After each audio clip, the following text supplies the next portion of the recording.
नमस्कार. 8 एप्रिल 2026च्या दैनिक चालू घडामोडींच्या सत्रात आपले स्वागत आहे. आजच्या भागात आपण कोठडीतील मृत्यू, कॉर्पोरेट गव्हर्नन्स, भूजल प्रदूषण आणि निवडणूक व्यवस्थापनातील महत्त्वाच्या घडामोडींचा आढावा घेणार आहोत. हे सत्र प्रशासकीय आणि सामाजिक दृष्टिकोनातून अत्यंत महत्त्वाचे आहे. चला तर मग सुरू करूया. भारतातील कोठडीतील मृत्यू, कस्टोडियल डेथ इन इंडिया. आपण कोठडीतील मृत्यू या गंभीर मानवाधिकार प्रश्नावर चर्चा करणार आहोत. कोठडीतील मृत्यू म्हणजे पोलीस किंवा न्यायालयीन कोठडीत असताना झालेला मृत्यू, जो बऱ्याचदा छळामुळे किंवा वैद्यकीय निष्काळजीपणामुळे होतो. भारतामध्ये 2025-26 या वर्षात 170 कोठडीतील मृत्यूंची नोंद झाली असून बिहार आणि राजस्थान ही प्रमुख केंद्रे ठरली आहेत. तमिळनाडूतील सात्तनकुलम प्रकरणातील पोलिसांना झालेली फाशीची शिक्षा ही या संदर्भातील एक महत्त्वाची घटना आहे. कारणे आणि कायदेशीर टप्पे. या समस्येची कारणे दिली आहेत. 1861चा वसाहतकालीन पोलीस कायदा आणि थर्ड डिग्री पद्धतींचा वापर यामुळे कोठडीतील हिंसाचार वाढतो. भारताने अद्याप UN सॅटला मंजुरी दिली नसून स्वतंत्र छळविरोधी कायद्याचाही अभाव आहे. DK बासू 1997 आणि प्रकाश सिंग 2006 यांसारख्या निकालांनी काही मार्गदर्शक तत्त्वे दिली असली तरी पोलीस ठाण्यांमधील CCTV यंत्रणेची वानवा हे मोठे आव्हान आहे. आव्हाने आणि पुढील मार्ग. चौकशीला होणारा विलंब आणि दलित आदिवासी समुदायाला विनाकारण लक्ष्य करणे ही मोठी आव्हाने आहेत.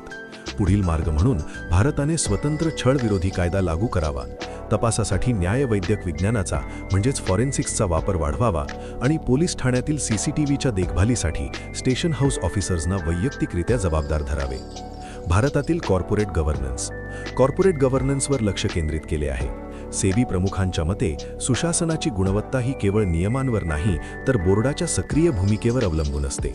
कंपनी कायदा 2013ने स्वतंत्र आणि महिला संचालकांसाठी अनिवार्य तरतुदी आणून भारतातील कॉर्पोरेट प्रशासनाची पायाभरणी केली आहे. महत्त्वाचे कॉर्पोरेट कायदे. सेबी LODR 2015, नादारी आणि दिवाळखोरी संहिता IBC आणि PMLA सारख्या कायद्यांचा आढावा घेतला आहे. हे कायदे आर्थिक फसवणूक रोखण्यासाठी, पारदर्शकता वाढवण्यासाठी आणि भागधारकांच्या हितसंबंधांचे रक्षण करण्यासाठी कार्य करतात. कॉर्पोरेट प्रशासनाचे महत्त्व आणि आव्हाने.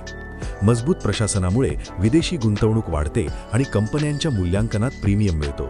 मात्र चेकबॉक्स दृष्टिकोन आणि स्वतंत्र संचालकांनी केवळ प्रवर्तकांच्या बाजूने राहणे ही मोठी आव्हाने आहेत. तसेच अपुऱ्या डेटा गोपनीयतेमुळे सायबर सुरक्षेचे धोके वाढत आहेत. सुशासनासाठी पुढील मार्ग. 7व्या पानावर उपाय सुचवले आहेत. कंपन्यांनी गव्हर्नन्सला व्यवसाय धोरणाशी जोडावे, AIचा वापर करून आर्थिक विसंगती ओळखाव्या आणि संस्थात्मक गुंतवणूकदारांनी अधिक सक्रिय भूमिका बजावावी. नैतिक मूल्येच हेच कॉर्पोरेट सुशासनाचा खरा आधार आहे. भूजल प्रदूषण. भूजल प्रदूषणाबाबत गंभीर चिंता व्यक्त केली आहे. संसदीय समितीनुसार 8 राज्यांमधील हजारो गावे फ्लोराइड्स, नायट्रेट्स आणि जड धातूंमुळे प्रभावित आहेत. राजस्थान आणि पंजाबमध्ये पारा आणि युरेनियमचे प्रमाण धोकादायक रीतीने वाढत असून यामुळे कर्करोग आणि मूत्रपिंडाच्या विकारांचा धोका वाढला आहे. National repositories. नॅशनल रिपॉझिटरीज या संकल्पनेची माहिती आहे. जैविक विविधता कायद्याअंतर्गत 2 संस्थांना ही मान्यता मिळाली असून त्या जैविक संसाधनांच्या कायदेशीर पालक म्हणून कार्य करतील. यामुळे बायोपायरसी रोखण्यास आणि संशोधकांना अधिकृत नमुने मिळवण्यास मदत होईल. भावसागर आणि MACS. 2 प्रमुख केंद्रांची वैशिष्ट्ये दिली आहेत. कोचीचे भावसागर केंद्र खोल समुद्रातील जैवविविधतेवर लक्ष केंद्रित करते, तर पुण्याचे MACS केंद्र सूक्ष्मजीव आणि बुरशीच्या संशोधनासाठी प्रसिद्ध आहे. हे दोन्ही प्रकल्प भारताच्या अनमोल जैविक वारशाचे संरक्षण करण्यासाठी आणि संशोधनासाठी अत्यंत उपयुक्त आहेत. आंतरराष्ट्रीय निवडणूक अभ्यासक कार्यक्रम. भारतीय निवडणूक आयोगाच्या IVEP उपक्रमाबद्दल माहिती आहे. या कार्यक्रमाद्वारे जगातील सर्वात मोठ्या लोकशाही प्रक्रियेचे निरीक्षण करण्यासाठी परदेशी प्रतिनिधींना आमंत्रित केले जाते. यामुळे साऊथ सहकार्य मजबूत होते आणि भारताच्या पारदर्शक निवडणूक प्रक्रियेची जागतिक स्तरावर ओळख निर्माण होते. खारफुटी किंवा मॅनग्रोव्ज. आपण सागरी जंगले म्हणून ओळखल्या जाणाऱ्या खारफुटीबद्दल माहिती घेणार आहोत.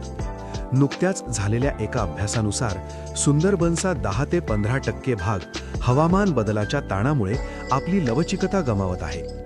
खारफुटी ही अशी झाडे आहेत जी उच्च क्षारता आणि कमी ऑक्सिजन असलेल्या चिखलमय जमिनीत तग धरून राहतात. सुंदरबन हे जगातील एकमेव खारफुटीचे जंगल आहे जिथे वाघांचा अधिवास आढळतो.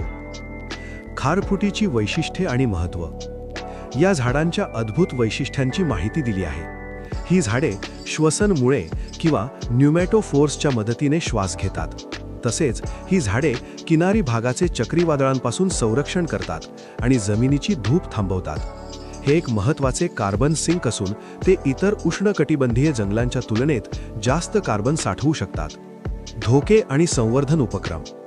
आपण खारफुटी पुढील संकटांची चर्चा करणार आहोत. कोळंबी शेती, वाढती समुद्र पातळी आणि प्रदूषणामुळे या जंगलांचा नाश होत आहे. भारत सरकारने यावर उपाय म्हणून मिष्टी या योजना सुरू केली आहे. तसेच मँग्रोव्ह अलायन्स फॉर क्लायमेट या जागतिक उपक्रमातही भारत सहभागी झाला आहे, ज्याचा उद्देश या नैसर्गिक संरक्षकांचे जतन करणे आहे. मॅपिंग. Mount Semeru. आपण भौगोलिक अभ्यासाअंतर्गत इंडोनेशियातील माउंट सेमेरू या सक्रिय ज्वालामुखीकडे वळणार आहोत. हा ज्वालामुखी पूर्व जावा बेटावर स्थित असून तो पॅसिफिक रिंग ऑफ फायरचा भाग आहे.